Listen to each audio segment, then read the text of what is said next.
আজকে আমি আপনাদের আমার একটা রেজিস্টার অ্যাকাউন্ট সেটার ইনকামটা দেখাতে চলতেছি। আমি আজকে আপনাদেরকে কিছু জিনিস শেখাবো রেজিস্টার মার্কেটিংয়ে। ফার্স্ট অফ অল, আমরা যেগুলোতে কাজ করি সেগুলো হচ্ছে ব্লগার, গুগল অ্যাডসেন্স আর ফেসবুক বুস্ট। তো এগুলো করে কেমন ইনকাম হয় আশা করি সবাই দেখতে পারবেন।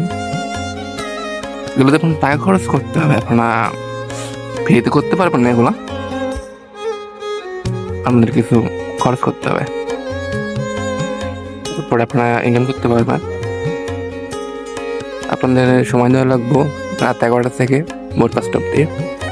দিনে কাজ করলে হয়, কিন্তু রাত্রে করলে একটু ট্রাফিকটা বেশি আসে। এখন আজ এই অবধি, পরবর্তীতে আপনাদের পরের পার্টে দেখানো হবে কীভাবে মার্কেটিং করা হয়, কীভাবে কোডিংয়ে কাজ করার পরে যেগুলো তোমরা অ্যাড ঢোকাই লিঙ্কের ভিতরে অ্যাডাল্টের।